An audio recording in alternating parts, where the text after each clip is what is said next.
Esokan harinya, berita yang dibawakan oleh Meg kembali menayangkan kejadian yang dilakukan oleh Deed menyelamatkan penghuni sebuah apartemen beserta kucing-kucingnya. Tapi Meg memberitakan berita palsu dengan mengatakan kalau Deed telah melakukan sebuah aksi kekerasan terhadap hewan karena telah melempar kucing-kucing dari atas gedung. Dia juga diberitakan bertingkah tak senonoh dengan pemilik kucing tersebut. Babe yang melihat itu menjadi marah karena Meg telah membuat berita palsu yang tidak sesuai dengan apa yang telah terjadi.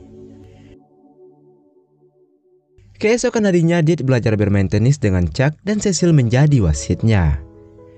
Tapi Deed yang baru belajar bermain tenis membuat kejadian-kejadian yang tak terduga. Oh! You okay? I'm not gonna sell my shares right away, do I? Oh! I swear to God, I'm not trying to do that. Berkali-kali Chuck terkena bola dari Deed, dan Cecil pun sepertinya menyukai kejadian tersebut. Kemudian Deed bercerita kalau dia bertemu dengan seorang gadis sehingga dia merubah keputusannya untuk menjual sahamnya di perusahaan Black Media dan memilih untuk tetap tinggal di New York. Di sana juga ada mantan rekan kerja Meg yang memberikan kode pada Chuck untuk menemuinya setelah permainan selesai. Ketika Chuck menghampirinya, dia mengatakan kalau dia adalah produser dari kantor berita Inside Access. Dan ia ingin bekerja sama dengan Chuck untuk segera menyingkirkan Deed dari kota ini, yaitu dengan memberitahu rahasia siapa Babe sebenarnya kepada Deed.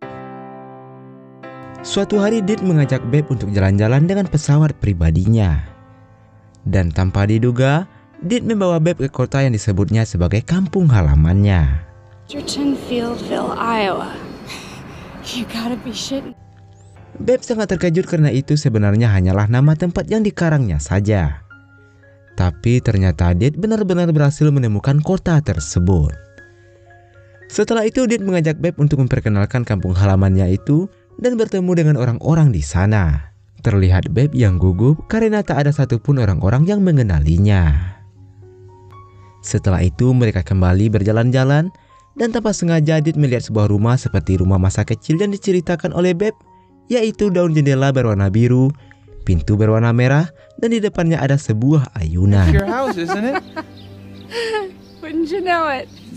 Deed memaksa Babe untuk masuk ke rumah itu. Di sana mereka bertemu dengan 3 orang anak. Lalu Babe kembali mengarang cerita untuk meyakinkan Deed. Hey, how you guys doing? You know who she is?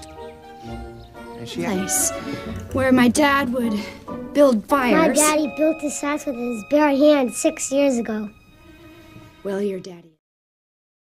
Singkat cerita, mereka pun kembali ke kota New York. Saat Deed mengantar Babe pulang, ia pun mengungkapkan perasaannya.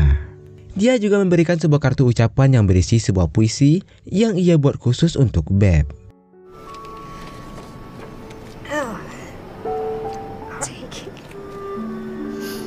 Acting weird. My heart's exploding. Out love to know how it feels to fall in love. Dancing around like the Keebler elf. Babe berterima kasih kepada Deed yang terlihat tulus mencintainya. Di saat Deed sudah berjalan pulang, Babe menangis karena merasa bersalah atas apa yang telah ia lakukan kepada Deed.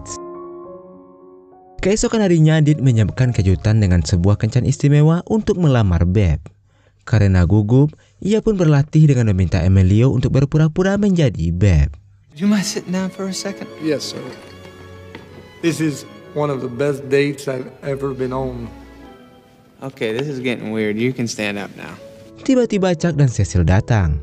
Chuck menyuruh Deed untuk menonton sebuah video tayangan berita dari Meg yang mengungkapkan bahwa Deed telah jatuh cinta pada seorang wanita bernama Pap Donson yang ternyata adalah seorang reporter bernama Babe Binet yang melakukan penyamaran demi mendapatkan berita tentang Deed. I came here to try to explain. Di saat itu Babe datang mengakui semua kesalahannya dan meminta maaf kepada Deed. Akan tetapi Deed yang telah terlanjur kecewa dan akhirnya pergi meninggalkannya. Yang ternyata Chuck dan Meg telah bekerja sama melakukan hal tersebut. Lalu Deed kemudian membereskan barang-barangnya dan memutuskan untuk kembali ke kampung halamannya. Dia juga akhirnya menandatangani surat penjualan saham dan hasil penjualan itu ia sumbangkan keseluruhannya untuk yayasan sosial.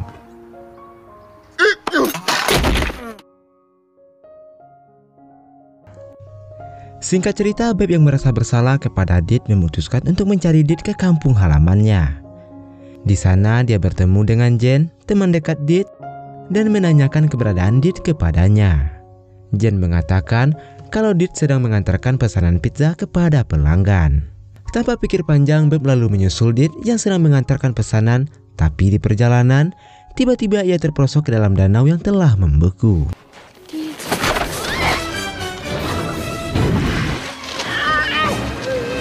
Teriakan Beb didengar oleh Dit dan segera mendatanginya. Tapi Dit mengira kalau itu adalah trik dari Beb untuk menipunya lagi. Sorry, love you. Where you got the camera hidden in the woods? No camera.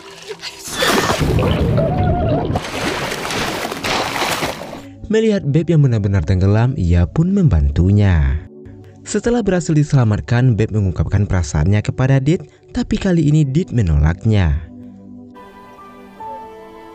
Don't even know who you are. I'm sorry. Beb pun kembali ke New York. Di sana ia melihat sebuah berita di televisi yang mengatakan perusahaan Black Media diambang kebangkrutan dan Chuck akan menjual sahamnya satu persatu. Di dalam sebuah pertemuan terlihat Chuck mengadakan pertemuan untuk menjual saham-sahamnya. Dit yang mengetahui pertemuan tersebut kemudian datang. Ia ingin menyampaikan pendapatnya dan memberikan suara. Tanpa disangka, Dit sempat membeli sebagian kecil saham milik Black Media sehingga pendapatnya masih bisa diterima di dalam perusahaan tersebut. Dit lalu berpidato mengenai 50.000 pekerja yang akan kehilangan pekerjaan jika Black Media dijual. Setelah mendengar pidatonya tersebut, satu persatu pemilik saham membatalkan niatnya untuk menjual Black Media. I would have thrown myself off the merry-go-round. I would have tied myself naked to a chair. International House Pancake. I wanted to be a man. I always wanted to do that.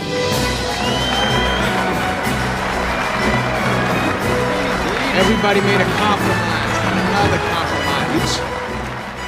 It appears this divestiture has been defeated. Bad for you. When I was a kid, I wanted to be a good reporter. Miss Bennett! Lalu tidak lama kemudian Beb datang dengan membawa jurnal milik paman Dit. Di sana tertulis kalau pamannya pernah menjalin hubungan gelap dengan pelayan di rumahnya dan mereka mempunyai seorang anak. Setelah dilakukan pengecekan pada daftar orang yang bekerja pada malam itu, hanya ada satu pelayan yang bertugas pada malam itu. Wanita itu meninggal setahun kemudian setelah melahirkan seorang anak yang ternyata anak itu adalah Emilio. Consuela Lopez. That is my mother. She died giving birth to a son. A son born 1958. That is my birthday. The DNA test will show that Emilio Lopez is the majority stockholder to Blake Media. Please, flamingo lessons. My money. That's no money. That is my money. Mr. Cedar, you are fired. You can't. Emilio pun langsung memecat Chuck karena Chuck selalu bersikap buruk kepadanya. Emilio kemudian berterima kasih kepada Dit dan Beb atas apa yang telah mereka lakukan. Ia pun memberikan Dit uang sebesar $1 miliar sebagai hadiah persahabatan mereka. Setelah itu Dit memaafkan Beb dan mereka hidup bersama di kampung Dit dan melanjutkan restoran pizzanya.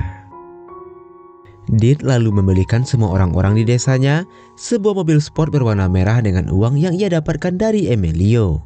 Lalu film pun selesai.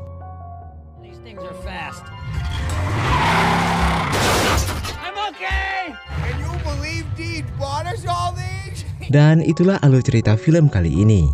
Film ini mengajarkan kita arti sebuah ketulusan dan tidak memandang rendah orang-orang yang berada di bawah. Seperti yang dilakukan Dit pada Emilio yang hanya seorang pelayan, yang ternyata Emilio adalah pewaris tunggal perusahaan Black Media. Dan semoga kita dijauhkan dari sifat prison black karena hanya bercocok tanam tanpa bertanggung jawab pada wanita yang pernah ditidurinya. Jadi cukup sekian video kali ini, semoga bisa diambil sebagai pelajaran. Salah dan kurangnya mohon maaf, jaga terus kesehatanmu, dan wassalamualaikum warahmatullahi wabarakatuh.